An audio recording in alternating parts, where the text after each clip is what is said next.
Hey guys, welcome back to the channel. It's WinterhelmGames. We're back with a reaction from the Templin Institute. We're doing the Star Trek ones at the minute. They obviously I actually seen one recently about the Horde and Alliance for Warcraft that they've been doing as well, so I might have a look at that maybe for the next week or two. And obviously they have Star Wars ones as well, but I wanted to go through the Star Trek ones first because we'll be doing a lot of Star Trek clips and stuff like that. So yeah, this one is, it's 20 odd minutes or so. 27. It was about the Borg Collective. So this one obviously will be a bit more in depth, I would say, and the review on it and what it does for the Trek universe and that there. I think it'll be quite good. But like and subscribe if you enjoy these types of reactions. Comment down below what you like and what you don't like about these type of clips and these type of episodes. But yeah, especially if you're a Trek fan or a sci-fi fan in general. Let me know what you've enjoyed, what you don't like, not things, you know, we'll get talking. So without further ado, let's go.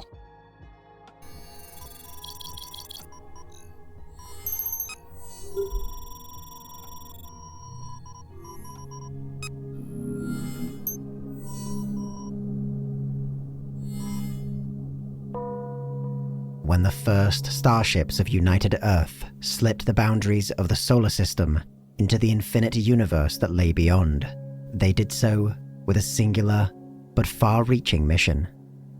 To seek out new life and new civilizations. To boldly go where no one had gone before. This mandate would continue, expand, and flourish under the United Federation of Planets, but the final frontier was not always a peaceful one. Conflicts with the Xindi, the Romulans, and the Klingons left millions dead on both sides and imparted a necessary lesson. The galaxy is not safe. With treasures to satiate desires both subtle and gross. But it is not for the timid. Yet in confronting each adversary and rival, there existed, even in the darkest moments, the potential for a greater understanding and lasting peace. It could never have been imagined that waiting in the darkest corners of the galaxy was the ultimate user, a force against which the ideals of the Federation were rendered meaningless. Within its domain, there was no life, no civilization. Only the deafening silence of 1,000 extinguished worlds, reformed, repurposed into a single, terrible voice. A vast consciousness that named itself the Borg and declared that resistance was futile. The Borg are a vast consciousness, untold trillions of formerly sentient beings from a multitude of different species whose individuality has been forcibly subsumed and assimilated into a Gestalt intelligence, or hive mind. The Borg functions as a singular entity, with no discernible separation between the collective and the myriad of life forms that constitute it. By every conventional understanding, it has no government, no culture, no religion, or ideology. Their overriding directive is often described by those who have studied them as the pursuit of perfection, but no explanation, no matter how thorough, can fully articulate the nature of the collective's motivations. An individual mind is incapable of comprehending or conveying the subtle essence of the Borg, for their implacable drive transcends the familiar motives and desires characteristic of natural life. At their height, the Borg Collective was very likely the most powerful civilization in its native galaxy, exceeded only by those few species whose capabilities transcended natural reality. It had assimilated tens of thousands of species, controlled a large swath of what Starfleet labeled the Delta Quadrant of the galaxy, and integrated enormously advanced technology into every level of its unique society. Conflicts with other civilizations, the United Federation of Planets in particular, are believed to have devastated the Borg, and their current status as of the early years of the 25th century remains largely unknown. The Borg almost certainly evolved from a single progenitor species, but having assimilated so many others across their history, The collective is no longer tied to any single biological or technological lineage. I mean, it's thanks to Voyager that we see a lot of the Borg, because they've obviously came across the Borg so much in their time to get home. But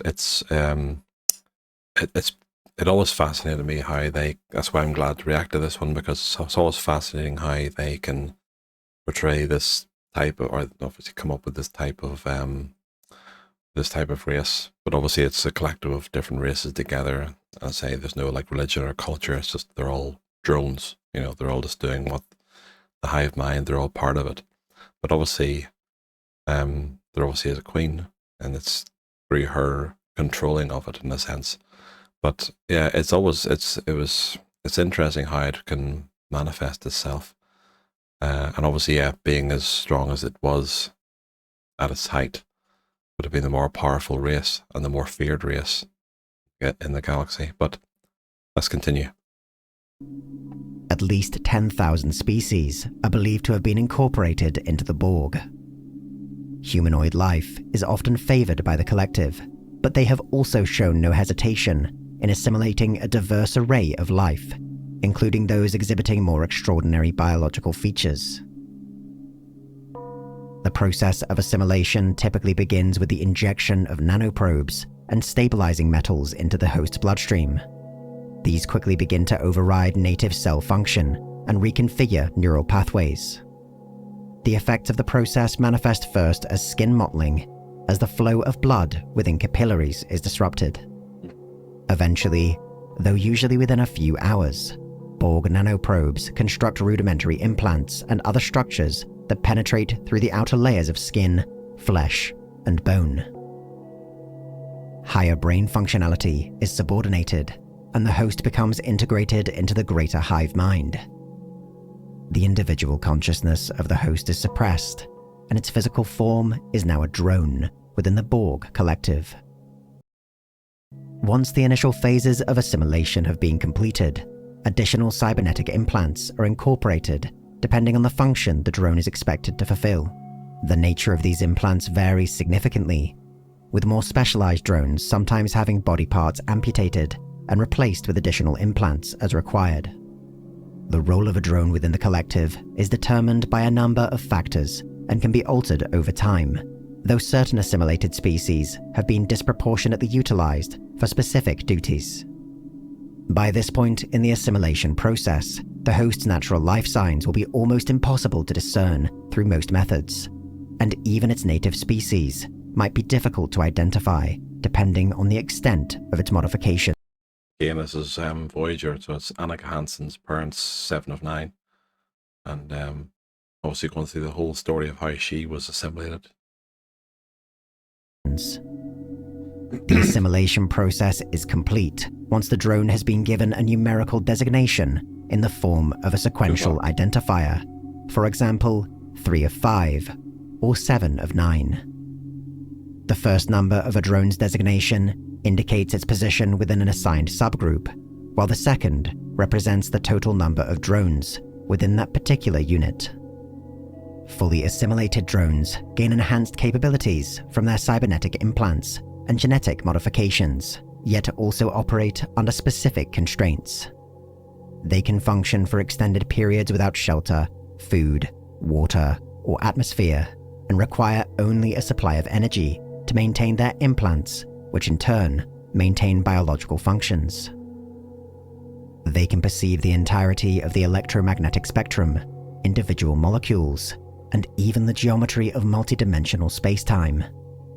Natural systems in the body have been reinforced and strengthened, while armored plating makes them impervious to many different forms of blunt trauma. Compared to most species in the galaxy, Borg drones possess superior strength and resilience.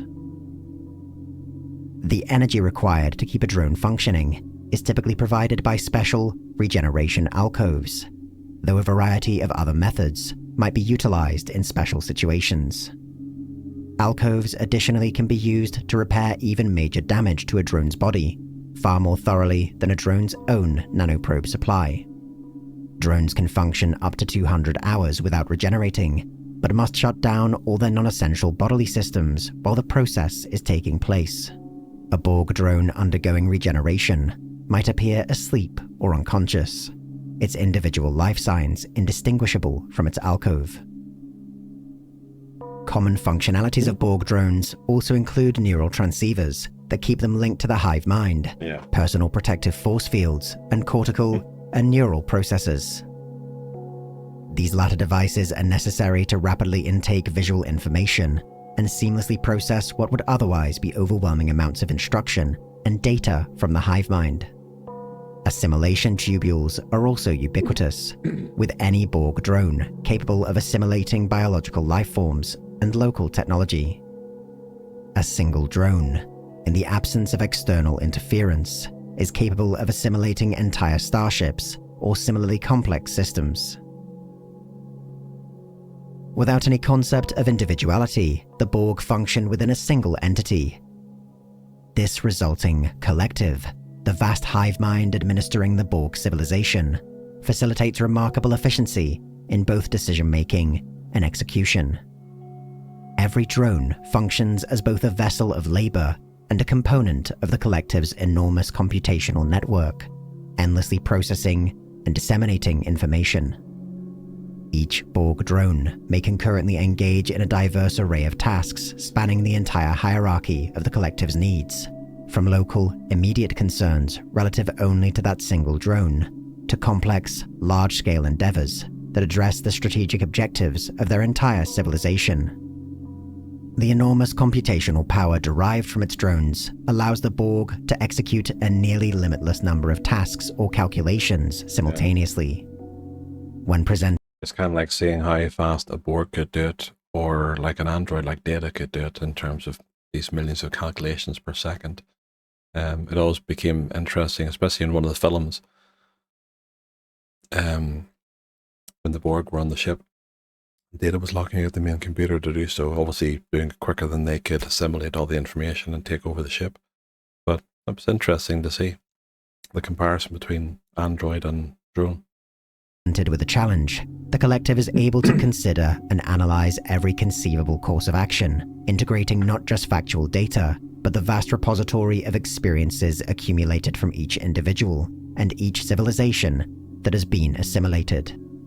The integration of diverse perspectives, without the weakness typically present in hierarchical organizations, ensures a level of accuracy and precision in the decision-making process without equal in the known galaxy.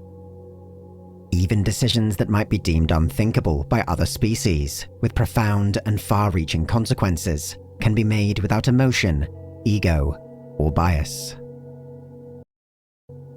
When interacting with other civilizations or external forces, the collective is capable of conducting warfare, territorial expansion, and even diplomacy at an extremely high level of proficiency. They can utilize psychological manipulation and strategic deception, and exhibit a foresight in both spatial and temporal dimensions, pursuing objectives that might be unrecognizable to species with a more limited perspective. Existing almost paradoxically within the collective is a single queen. She embodies the Borg's uniformity, yet represents a distinct anomaly in their otherwise indistinguishable mass. Though the queen can take physical form, often in a drone equipped with superior augmentations, this entity is instead an expression of the collective itself, neither an individual nor the hive mind, and yet both. She commands the Borg as a distinct element, but is also seamlessly intertwined into the collective's consciousness, a relationship impossible for those outside the Borg to fully grasp. Her role in practical terms is more akin to a central processor or nexus from which flows the commands necessary to the functioning of the Borg. The Queen even possessed a limited trans-dimensional awareness, bridging into adjacent realities and timelines. The remaining Borg are divided into a number of subdivisions, designated a numbered unimatrix. These are further separated into trimatrices and octants, acting as massive clusters of computational power, nodes in the larger collective, subnets, or even as entities that might be considered roughly analogous with data centers or server farms. Drones can be separated from the collective in a multitude of ways. but in each instance will become confused, listless, or even violent. Borg assimilated at an early age, who only briefly existed outside the hive mind, are particularly affected by isolation in this manner. Should a large enough number of Borg be severed from the hive mind, they may attempt to create an ad hoc collective among themselves, mimicking the subsidiary unimatrices or other units that exist within the collective proper. While these minor, external collectives lack raw processing power, they are a method of keeping even a sizable population of Borg drones cohesive and integrated until contact can be re-established. They are more susceptible to manipulation, however. Without the guidance of the Queen, there remains the possibility for others to assume its place. Borg philosophy, to the extent such a concept can be applied to the collective, is based on achieving a state of perfection, both for themselves and all life. This is advanced in practice mainly by assimilating individuals, ships, planets, or entire civilizations. The best qualities and traits of each entity, their biological and technological distinctiveness, can be adapted to serve the whole of the collective. Any weaknesses are expunged. This is done without any moral consideration. The Borg do not inflict undue pain and suffering, but will not hesitate to do so when such actions are in their interest. Yeah, that's why they always say you just keep your weapons lowered, they'll not see you as a threat unless you pose one. So they don't see you as any kind of threat unless you're just actively sabotaging them or something. Which is interesting, I suppose, but there you are. Which is why likes of Seven's parents back then was able to track a Borg drone, a ship for weeks, because they didn't see that ship as any particular threat until they obviously started mucking about too much with the drones and that there, where they were perceived as a threat. But anyway, if you haven't seen it, definitely watch it. The idea that other species may not wish to be assimilated, that they value their individuality over the concept of shared perfection, is a foreign concept to the Borg. Within the collective, the benefits of assimilation and the advantages it presents over individuality are as incontrovertible as a mathematical equation. While they might understand the nature of individuals, they have transcended the ability to comprehend why this might be favorable. In the pursuit of perfection through assimilation, the Borg view resistance as not only futile, but a deviation from the optimal order of the universe. Borg campaigns to assimilate other species, particularly those with the capacity to mount effective resistance, are executed with an intricate blend of relentless determination and strategic precision. Yet, no two species are assimilated using entirely identical methods. Even in conventional invasions, where the target species is besieged by Borg vessels and drones until their defenses are overwhelmed, the approach is meticulously tailored to exploit the vulnerabilities unique to each species. Sometimes the process is completed in the span of weeks or days, while other species might be studied for centuries. The eventual invasion preceded by clandestine observation, abductions, and probing attacks. This more comprehensive evaluation allows them to develop tailored assimilation protocols and strategies that, like their conventional assaults, are finely tuned to the distinctive traits and weaknesses of each species. No distinction exists between the civil and military elements of the Borg collective. Yeah, so it's all the same. Their starships are all-encompassing vessels, able to act as nodes within the collective, assimilation hubs, mobile laboratories, or formidable attack craft. The practical, utilitarian approach to starship design adopted by the Borg reflects their philosophy, utilizing basic geometric shapes for each class of vessel they operate. Borg cubes, some of the largest, most powerful starships utilized by the collective, embody this seamless integration of civil and military functions. Borg originated in the Delta Quadrant of the galaxy, though neither their homeworld nor their original species is known outside of the collective itself. It is also unclear whether the emergence of the hive mind was the result of a calculated evolution or a runaway process that overtook whatever form of life they once might have represented. Other hypotheses contend a multiple of other potential origins, including a possible connection to the V'ger probe encountered by the United Federation of Planets during the 2270s. In lieu of any firm evidence, however, these theories remain speculative and are a subject of ongoing debate and research among scholars and scientists within the Federation and beyond. Unverified accounts from several ancient species in the Delta Quadrant assert that during Earth's 15th century, the Borg had assimilated only a handful of star systems in the Delta Quadrant. Right. Their emergence as an interstellar civilization roughly coincided with the fall of the Vard War, a major power in the region. The resulting power vacuum and political instability may have provided ideal conditions for the Borg's early expansion, with any potential rivals fragmented or weakened in the wake of the Vard War's decline. Other sources contend that the Borg, or at least their constituent parts, have existed for thousands of centuries. Despite this apparent contradiction, it remains possible that both are true, and that the collective, through the use of time travel or other means, has expanded not only through physical reality, but also through time. The very concept of a shared Borg history may represent a flawed, linear perspective of an entity that exists outside of these constraints. What is beyond speculation is that by the mid-24th century, the collective had expanded to many thousands of star systems and assimilated a comparable number of civilizations. Their expansion was facilitated by the use of transwarp technology, which also was decimated during the Voyager's time. They'd seen a massive transwarp hub that would have crippled them for a long time. I suppose that's probably why we never heard an awful lot about them after Voyager would have got home. But then I suppose it's looking up the different timelines and where things are between different series, different shows, to actually trying to figure out where things are. But yeah, they definitely do a crippling blow to the Borg whenever they got rid of the transwarp network. The hub was completely destroyed, which means it would take them a long time to get to different places of the galaxy. It also means that any ships that they have are also kind of stranded by themselves. So it would have done a lot of damage for a while. enabling the Borg to create a hyper-efficient transit network that eventually extended across the vast reaches of space. Though the collective's territory remained firmly rooted in the Delta Quadrant, these transwarp conduits accelerated the Borg's assimilation process.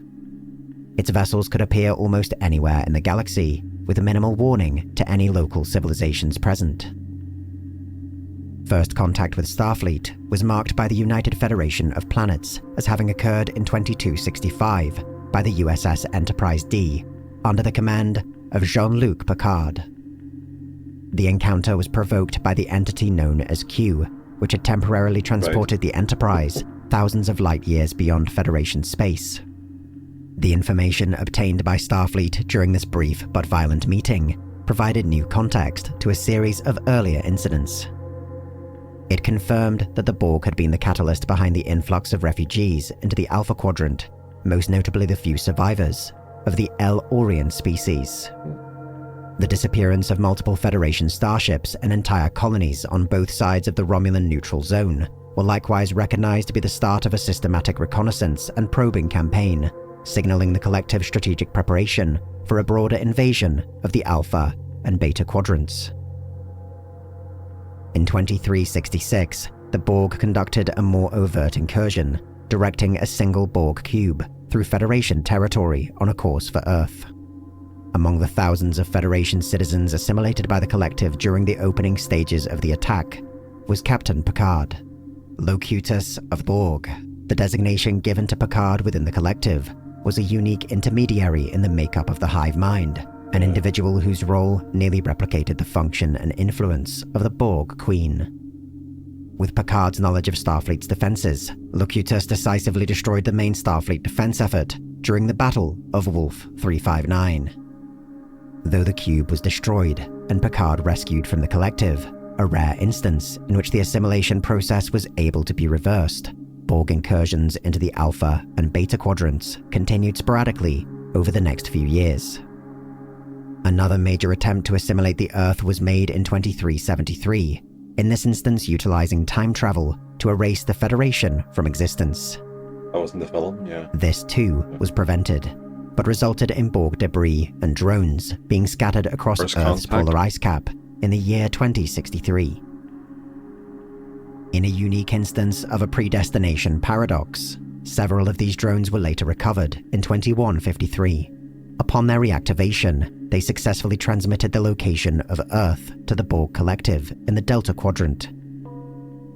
A message that would take roughly 200 years to arrive. United Earth, and later Starfleet intelligence, would suppress this incident, opting to conduct a covert investigation into what was, in their era, an entirely unknown adversary. With this added context, the intervention of Q might have been an attempt to rectify an imbalance in the timeline, providing to humanity, and in particular Picard, a forewarning equivalent to the information the Collective had received.